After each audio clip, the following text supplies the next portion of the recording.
गोलीय दर्पण।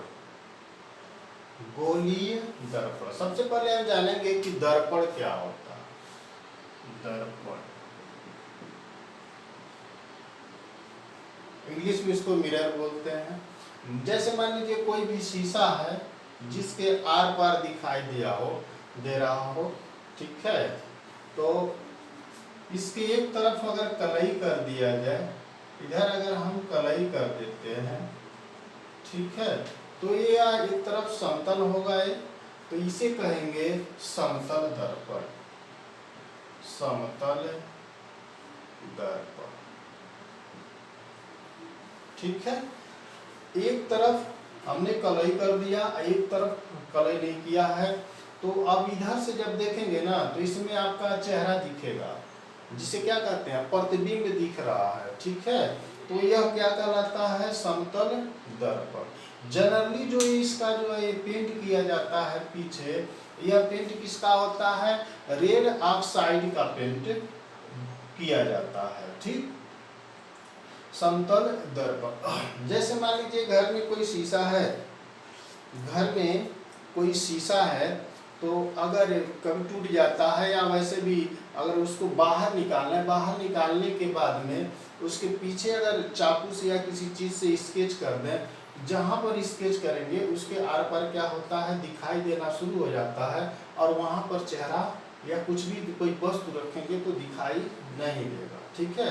तो अगर जैसे कोई शीशा सादा हो गया, पीछे जो है पेंट कर दिए, तो ये क्या बन जाता है, दर्पण बन जाता है, दर्पण बन जाता है। अगर समतल शीशा है तो समतल दर्पण बनेगा, जैसा कि हमने यहाँ हेडिंग दिया है गोलीय दर्पण।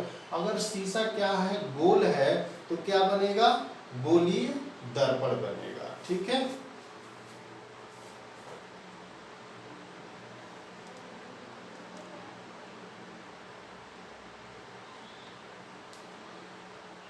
शीशा अगर गोल है तो क्या बनेगा, गोलीय दर्पण बनेगा। तो आज हम बताने वाले हैं गोलीय दर्पण। प्रयास करेंगे कम समय में ज्यादा कुछ सीखा जा सके, ठीक है। गोलीय दर्पण में मान लीजिए कोई जैसे बॉल है,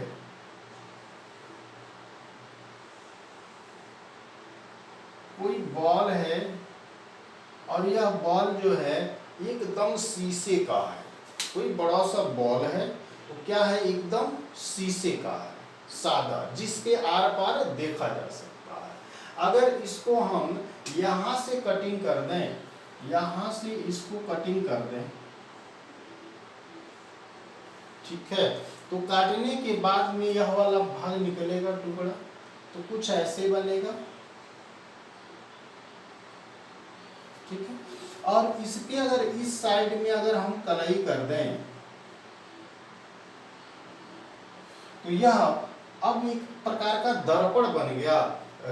चूंकि गोल शीशे का भाग है तो कहलाएगा क्या, गोलीय दर्पण, ठीक है।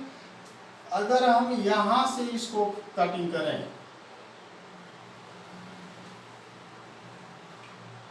तो यह वाला भाग मिल जाएगा,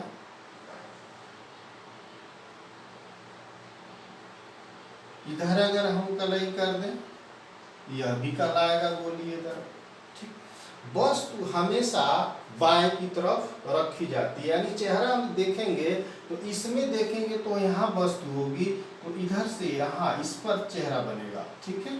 अगर इसमें देखते हैं तो हम इधर खड़े होकर देखेंगे या कोई वस्तु रखेंगे तो चेहरा इधर बनेगा। इसे कहते हैं, जैसे बीच में क्या है, दबा हुआ भाग है, दबा हुआ ना, कुछ ऐसे दबा हुआ भाग है, तो ये क्या कहलाता है, अवतल दर्पण। क्या कहलाता है, अवतल। शब्द अवतल है क्या, दर्पण है, दर्पण पहले ही बता दिया, ठीक है, जिसमें चेहरा देखा जाता है। अब जैसे यह है तो यह उभरा हुआ भाग इधर है, तो इसे क्या कहेंगे, उत्तल। उत्तल, और है क्या ये, दर्पण, ठीक है। तो दो चीजें मिल गई। गोलीय दर्पण के मुख्यतः दो भाग हो जाते हैं, कक्षा 10 तक देखेंगे, तो उसके आगे बढ़ेंगे तो और भी भाग मिलेंगे आपको। मुख्यतः बस समझिए, मुख्यतः गोलीय दर्पण के दो भाग हो जाते हैं, एक अवतल दर्पण हो जाता है, दूसरा क्या हो जाता है, उत्तल दर्पण। एक अवतल दर्पण, दूसरा उत्तल दर्पण। ठीक है, इसके बाद हम चर्चा करेंगे अवतल दर्पण की।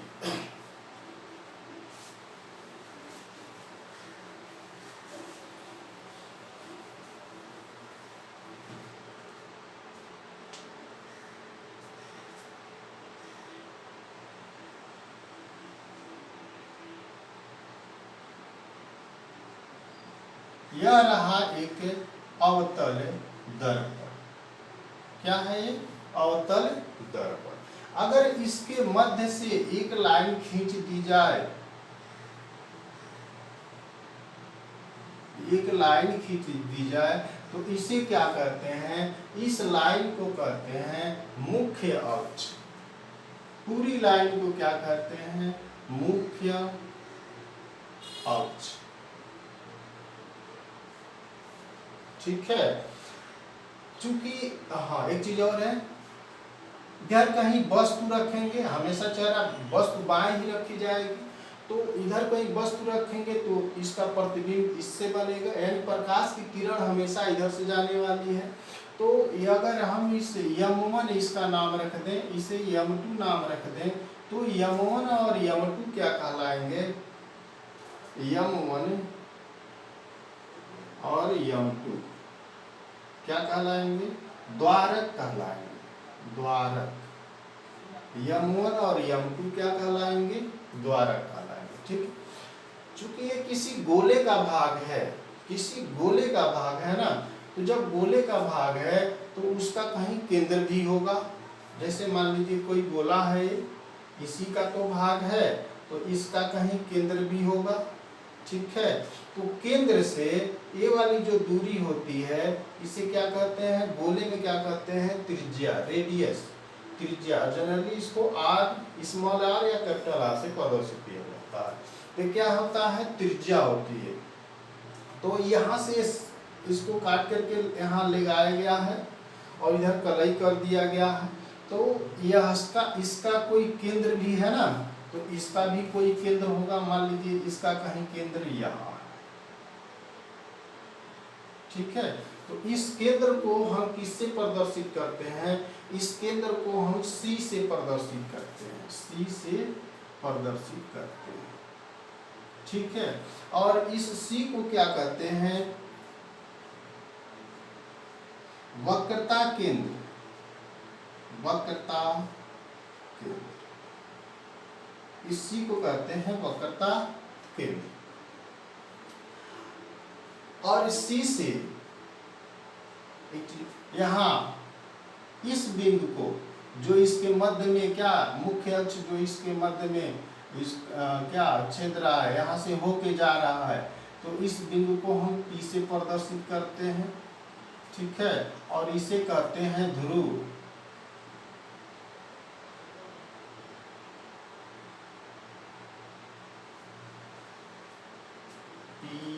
हाँ ठीक है, इसे क्या कहेंगे, ध्रुव। ठीक है, तो ये C हो गया। C से P तक की दूरी, P से यहाँ P से C तक की दूरी को PC, यह को हम क्या, एक त्रिज्या है ना एक, तो इसको हम R से प्रदर्शित करेंगे।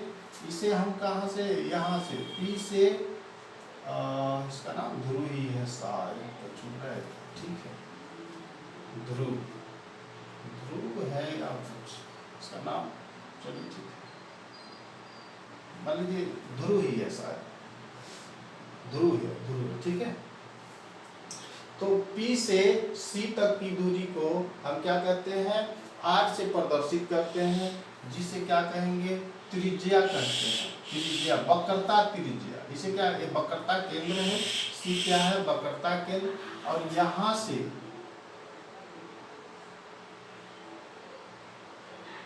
यह वाली दूरी P तक की दूरी को हम स्मॉल r से प्रदर्शित करते हैं। और स्मॉल r क्या होता है, स्मॉल r होता है वक्रता त्रिज्या, वक्रता त्रिज्या, वक्रता त्रिज्या,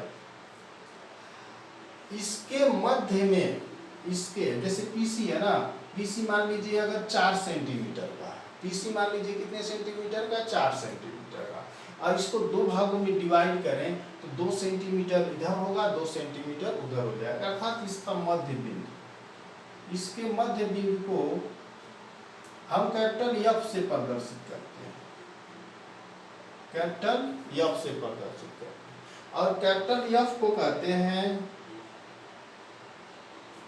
फोकस बिंदु, फोकस बिंदु, कैपिटल एफ क्या हो गया, फोकस बिंदु। एफ से ध्रुव तक की दूरी अर्थात पी तक की दूरी, ठीक है, यहां से यह वाली दूरी को हम स्मॉल एफ से प्रदर्शित करते हैं, जिसे क्या कहते हैं, फोकस दूरी, फोकस दूरी। कुछ चीजें क्लियर हुई। एक तो हो गया द्वारक, हो गया M1 M2, सी केंद्र है जिसे वक्रता केंद्र कहते हैं, पी से यानी ध्रुव से सी तक की दूरी पीसी को क्या कहते हैं, स्मॉल आर से प्रदर्शित किया जाता है, जिसे क्या कहते हैं, वक्रता त्रिज्या कहा जाता है। अब पी से एफ तक की दूरी पीएफ, पीएफ को हम स्मॉल एफ से प्रदर्शित करते हैं, जिसे क्या कहते हैं, फोकस दूरी कहा जाता है, ठीक है। प्रतिबिंब बनने के 3 नियम होते हैं, प्रतिबिंब बनने के 3 नियम होते हैं, प्रतिबिंब बनने के 3 नियम होते हैं। पहला नियम होता है, पहला नियम होता है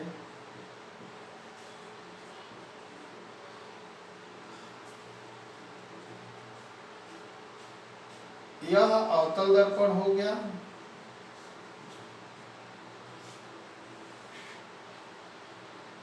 यहाँ पर कहीं सी हो गया, यहाँ कहीं कैपिटल एफ हो गया, यहाँ पर एक पी हो गया, ठीक है। अगर हम इसके सामने कोई वस्तु रख, नहीं वस्तु नहीं, ऐसे मुख्य अक्ष हो गया, क्या हो गया, मुख्य अक्ष, मुख्य अक्ष, ठीक है। तो मुख्य अक्ष पूरा है, तो पहला नियम यह है कि मुख्य अक्ष के समांतर, मुख्य अक्ष के समांतर चलने वाली प्रकाश की किरण परावर्तन के पश्चात, परावर्तन की क्रिया होगी यहाँ, ठीक है। मुख्य अक्ष परावर्तन नहीं बताया है, ठीक है, बता देंगे, परावर्तन बताए तो थे, अच्छा इसका वीडियो नहीं पड़ा, चलिए ठीक। परावर्तन मुख्य अक्ष के समांतर चलने वाली प्रकाश की किरण परावर्तन के पश्चात फोकस बिंदु से होकर जाती है, यहां से होकर जाती है, पहला नियम है। नियम 2 है, पहला नियम हो गया। नियम 2 है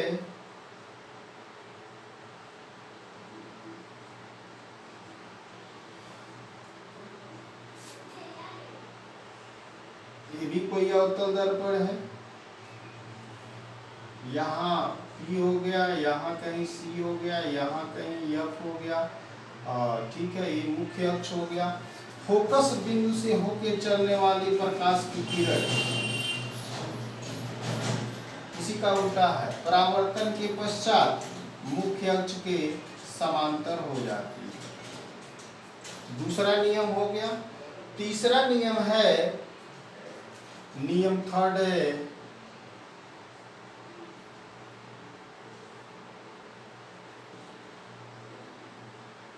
कोई ये अवतल दर्पण है, P हो गया, यहाँ पर C हो गया, यहाँ F हो गया, ठीक है। तीसरा नियम है वक्रता, मुख्य अक्ष है ना, ये वक्रता केंद्र है, वक्रता केंद्र से होके जाने वाली प्रकाश की किरण यहाँ से जा रही है, परावर्तन के पश्चात अपने ही मार्ग से क्या होती है, वापस हो जाती है, ठीक है। ये क्या है, प्रतिबिंब बनने के 3 नियम है। अवतल दर्पण में जनरली जो प्रतिबिंब बनता है, प्रतिबिंब बनने के 6 कंडीशन होते हैं, जिसमें से 5 कंडीशन में उसका प्रतिबिंब वास्तविक और उल्टा बनता है, वास्तविक और उल्टा बनता है। ठीक है, वास्तविक का मतलब होता है जो प्रकाश की किरण वास्तव में मिलती हैं उसे वास्तविक, उसके द्वारा बना हुआ प्रतिबिंब वास्तविक प्रतिबिंब कहलाता है। तथा यदि प्रकाश की किरण वास्तव में नहीं मिलती हैं, मिलती हुई प्रतीत होती हैं, तो उसके द्वारा बना हुआ प्रतिबिंब आभासी प्रतिबिंब कहलाता है। आभास केवल होता है। जैसे मान लीजिए अगर हम आसमान को देखते हैं तो कैसा नजर आता है, झुका हुआ। सामने देखेंगे तो ऐसे झुका हुआ नजर आएगा, ठीक है, लेकिन लगेगा कुछ दूरी पर झुका हुआ है, जमीन से सटा हुआ, लेकिन फिर थोड़ा सा उसके पास जाने का प्रयास करेंगे तो फिर वही दूरी बढ़ जाता है, कहीं पर आपको जो है जमीन से चिपका हुआ नहीं दिखेगा। ठीक है, कहने का मतलब है क्या हो रहा है, केवल आभास हो रहा है। आभास समझ में आया? तो प्रकाश की किरण जब वास्तव में नहीं मिलती हैं, ठीक है, तो उसके द्वारा बना हुआ प्रतिबिंब क्या कहलाता है, आभासी प्रतिबिंब कहलाता है। जब प्रकाश की किरण वास्तव में मिलती हैं तो उसके द्वारा, उन किरणों के द्वारा बना हुआ प्रतिबिंब क्या कहलाता है, वास्तविक प्रतिबिंब कहलाता है। ठीक, जैसे मान लीजिए यहाँ पर 2 चीजें बताना चाहेंगे, U और V क्या होता है, क्योंकि यह आपको बता चुके हैं, उस पर फार्मूले हैं, फिर न्यूमेरिकल की तरफ बढ़ेंगे। अब यहाँ पर मान लीजिए कोई वस्तु रखी हुई है, ठीक है, कोई वस्तु रखी हुई है। इस वस्तु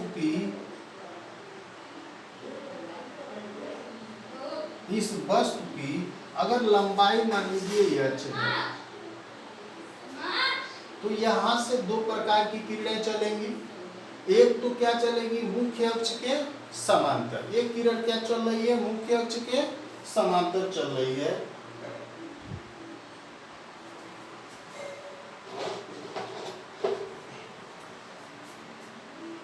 एक किरण मुख्य अक्ष के समांतर, ज्यादा लंबा हो गया, चलिए ठीक है, मुख्य अक्ष के समांतर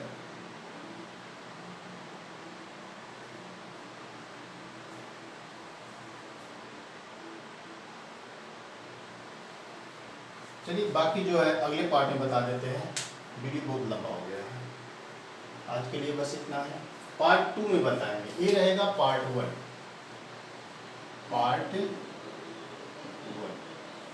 गोली दर्पण का पार्ट